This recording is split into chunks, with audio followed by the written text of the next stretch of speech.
শেখ হাসিনা বিদায়ের পর থেকে বাংলাদেশের পরিস্থিতি একেবারে হাতের বাইরে চলে গিয়েছে। ক্রমশ দাঁতনখ বের করছে ভারত বিরোধী শক্তিগুলি। ক্রমে কোণঠাসা হচ্ছেন মোহাম্মদ ইউনূস। ক্রমে প্রভাব কিন্তু এই মুহূর্তে বাড়ছে ইসলামিক কট্টরপন্থীদের। বাংলাদেশকে পুরোপুরি ইসলামের রাষ্ট্র হিসেবে প্রতিষ্ঠা করার ষড়যন্ত্র চলছে। ইসলামীদের রবীন্দ্রনাথ পছন্দ নয়, এদিকে বাংলাদেশের জাতীয় সঙ্গীত তো তাঁরই লেখা। সেই জাতীয় সঙ্গীত বাতিলের ডাক উঠেছে ইউনূসের বাংলাদেশে। তবে মৌলবাদীরা চাইলেই তো আর হলো না। সারা দেশ জুড়ে মৌলবাদীদের এই চক্রান্তের বিরুদ্ধে তীব্র প্রতিবাদ জানালেন দেশের বামপন্থী সংগঠনগুলো। ইনকিলাব স্লোগান তুলে বাংলাদেশের উদীচী শিল্পগোষ্ঠীর কেন্দ্রের গেট ভাঙতে দেখা যায় মৌলবাদীদের। দেখুন সেই ভিডিও।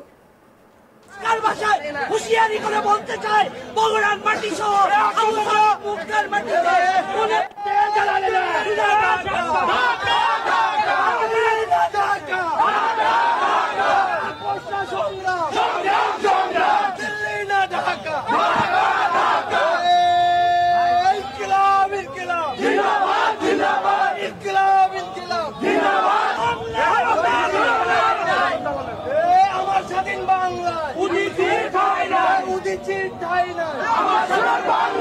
আমার স্বাধীন বাংলায়, আমার সোনার বাংলায়, আমার স্বাধীন বাংলায়। দিল্লি যাও ভাড়া, সব দিল্লি যাও, সব দিল্লি যাও।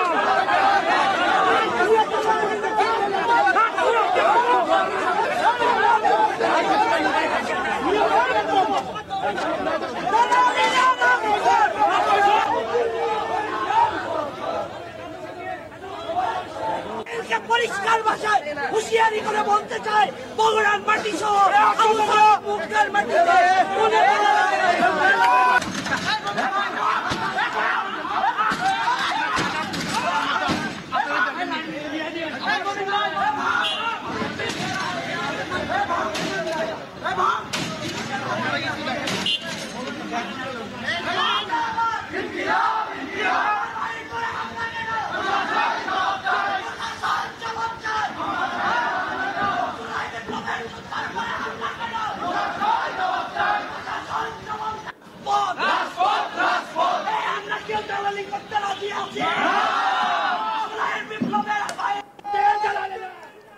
রবীন্দ্রনাথ ঠাকুরের বাংলাদেশের জাতীয় সঙ্গীত সরিয়ে ফেলার জন্য মৌলবাদীরা যাকে বলে উঠে পড়ে লেগেছে।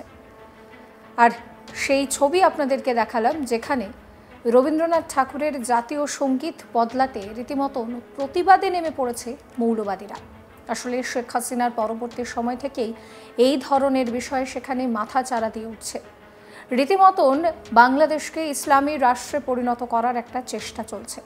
আর ইসলামীদের রবীন্দ্রনাথ পছন্দ নয়, তার জন্যেই এবার এই প্রতিবাদ। কারণ বাংলাদেশের জাতীয় সঙ্গীত রবীন্দ্রনাথ ঠাকুরের লেখা। রবীন্দ্রনাথ ঠাকুরের জাতীয় সঙ্গীত বদলাতে রীতিমতন তারা প্রতিবাদ করছেন।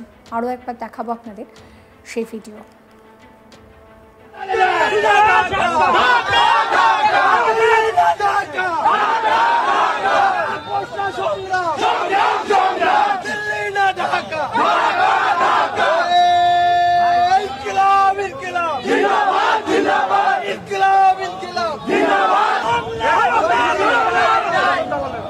আমার স্বাধীন বাংলায়, আমার সোনার বাংলায়, আমার স্বাধীন বাংলায়,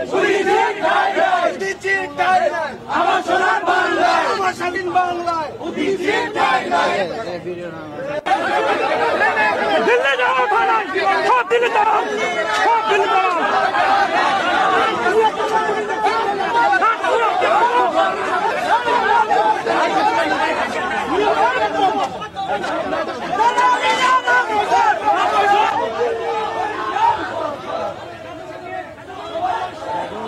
পরিষ্কার ভাষায় হুঁশিয়ারি করে বলতে চাই, বগুড়ার মাটি সহ মুক্তার মাটিতে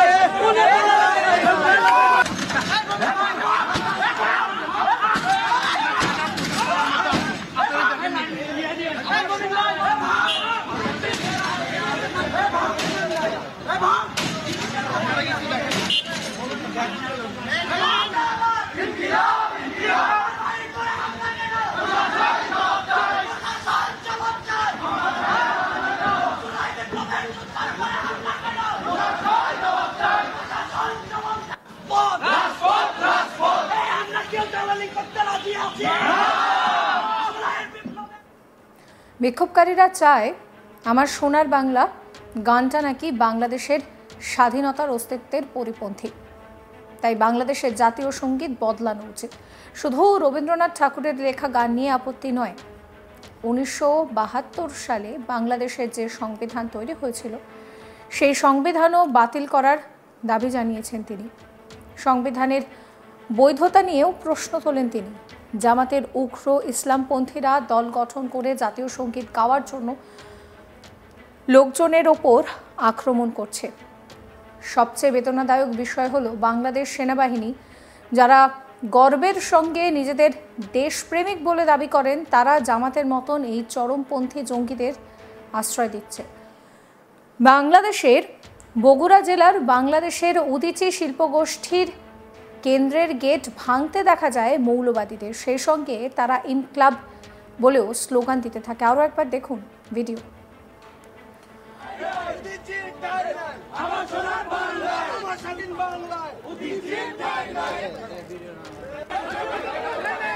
এ বিষয়ে ঢাকায় আয়োজিত জাতীয় সঙ্গীত বদলের এক সভায় মাসিক আল ইরিয়ম পরিচালকের সম্পাদক আব্দুল্লাহ বিন আব্দুর কি বলছেন শোনাবো। আপনারাই 1905 এবং 1911-তে আমার সোনার বাংলা লেখে, বন্দে মাতারাম লেখে, এই বাংলাকে মা কল্পনা করে, দেবী কল্পনা করে, ঈশ্বর কল্পনা করে, দুর্গা দেবী কল্পনা করে তার চরণে পা ঠেকানোর মতো আবেগময় কবিতা লেখে মুসলমানদের জন্য ঢাকা বিশ্ববিদ্যালয় হতে দিতে চাইলেন না, মুসলমানদের জন্য ঢাকা কেন্দ্রিক আলাদা একটা রাজ্য এবং দেশ হতে দিতে চাইলেন না। সেই আপনারাই 1947 সালে অখণ্ড বাংলা প্রতিষ্ঠিত হোক তাতে সাথ দিলেন না। তাহলে কি বোঝা? তাহলে বোঝা গেল বাঙালি জাতীয়তাবাদের মূল লক্ষ্য ভারতীয় জাতীয়তাবাদ। কিন্তু দুঃখজনক হলেও সত্য যে আজ যেই জমিদার বাবুরা ঢাকা কেন্দ্রিক বাংলার বিরোধিতা করেছিলেন, ঢাকা বিশ্ববিদ্যালয়ের বিরোধিতা করেছিলেন, তাদের রচিত হিন্দুত্ববাদী অখণ্ড ভারতের কল্পনায় রচিত অথবা অখণ্ড বাংলার কল্পনায় রচিত সঙ্গীতকেই আমাদের দেশের জাতীয় সঙ্গীতে রূপান্তর করা হয়।